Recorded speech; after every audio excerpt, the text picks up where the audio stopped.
सिंह जी। राधे राधे। राधे राधे महाराज जी। महाराज जी, मैं छत्तीसगढ़ में आईपीएस अधिकारी हूँ। महाराज जी, आपकी रील्स देखता रहता हूँ और जीवन में मार्गदर्शन लेता रहता हूँ। कृपया मुझे ये बताने का कष्ट करें कि आपको कैसे ज्ञात हुआ कि ये ही आपके सदगुरुदेव हैं। और चार हमने हमने श्री जी से प्रार्थना की थी।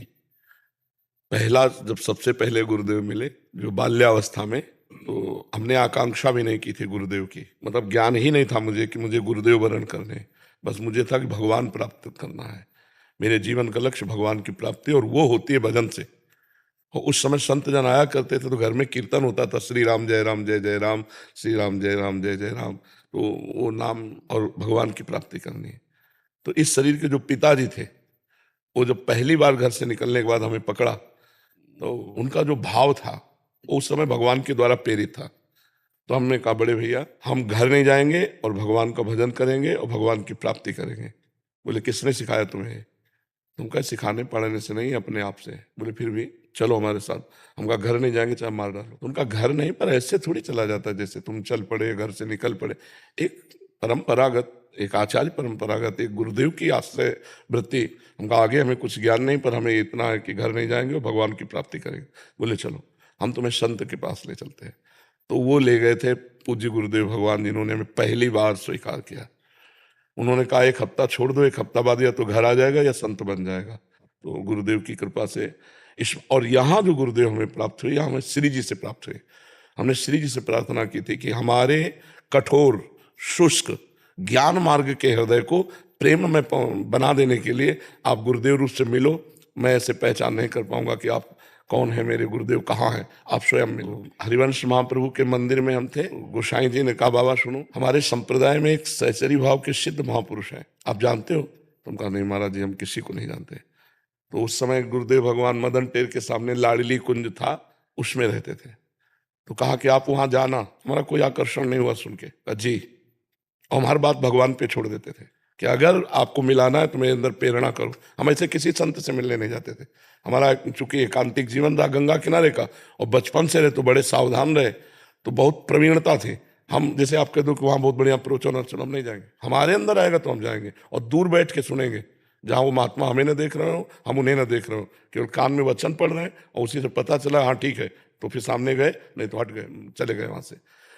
जे भी अपनी कुटिया आए तो एक ब्रजवासी थे, उनका दंडोत बाबा, बहुत जोर के महात्मा है बाबा, वृंदावन की चरम सीमा के रस में उपासना में डूबे हुए ये मदन टेर के सामने आप कभी मिलो। हम कहा, ये बात तो गोस्वामी जी ने भी कही और ये बात इन्होंने भी कही। हम कहा, तीसरी बात रही कि हमारे अंदर आ जाए कि मैं मिलूं। 4 शाम के बजे होंगे कि हाहाकार मच गया, मतलब एकदम व्याकुलता का, मुझे मिलना ही मिलना है, मिलना ही मिलना है।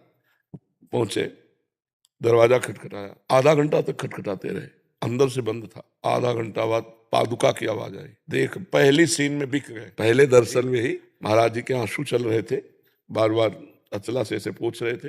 ये देखा कि अरे गजब है। अब देखते ही कि इसने उच्च कोटि प्रेम की अवस्था। महाराज जी ने ऐसे देखा, सन्यासी वेश हमारा, लाल वो भगवा वस्त्र, त्रिपुंड लगाए। बोले नहीं, उनका आप जाइए, फिर कभी आना। ऐसे ही सारे नहीं महाराज जी, मैं जी नहीं पाऊंगा, मुझे एक क्षण चाह दीजिए, 1 मिनट दे दीजिए, कल आ जाना। नहीं महाराज जी, अभी हमें समझ आए। हम कहा, ऐसी विभूति जो मुंह फेर ले तो फेर ही ले, फिर क्या। जाके अपने आसन में बैठा ला। हमारा कोई गुरु भाव तो था नहीं, तो महाराज जी के आसन में एक संत को जैसे बैठालते, वहां बैठते ही हमें रोना शुरू। क्यों रो रहे हैं हमें खुद पता नहीं। कहे तो परमाणु है महाराज जी के। महाराज जी, मैं प्रिया प्रीतम की उपासना करना चाहता हूँ, लेकिन सन्यासी हूँ। अहम ब्रह्मास्मि की उपासना रही, कैसे आगे बढ़ूं, क्या करूं, मुझे कुछ समझ में नहीं आता। महाराज जी ने ऐसे 3 अंगुली पकड़ी, सब ठीक हो जाएगा, सब ठीक हो जाएगा। बस जिस दिन से पकड़ा उस दिन से निहाल कर दिया, उस दिन से निहाल। तो गुरु की खोज स्वयं ठाकुर जी ने हमें करवाई। हमारी सामर्थ्य नहीं थी कि हम गुरु की खोज कर। हर प्रश्न का तुरंत उत्तर, मौन रहते हैं, बोलते नहीं, लेकिन हमारी सन्यासी बुद्धि तो हर प्रश्न का तुरंत उत्तर गुरुदेव भगवान। जब प्रश्नों का उत्तर समाधान मिल गया, जैसे कि महाराज जी, हमारा सूत्र है सर्वम खमिदम ब्रह्म, ब्रह्म के सिवा कुछ नहीं। बोले, हमारा भी सूत्र सर्वान वस्तुतया निरीक्ष परम स्वाराध्य बुद्धिर्मम। वह तो बात एक ही है। जब मन मिलता चला गया, इष्टाकार वृत्ति हो गई, फिर जो परिवर्तन आपको कैसे बताए। देखने में ये निकल के जा रहे हैं तो एक अंगूछा लगाए, कमंडल लिए, डंडा लिए जा रहे हैं, और ऐसी उच्च अवस्था है, स्थिति जिसे कहते हैं। कि पूछो मत, हम जैसे कठोर हृदय को, हम जैसे अधम जीव को उन्होंने बदल के रख दिया, बदल के रख दिया। महापुरुषों का प्रभाव होता है।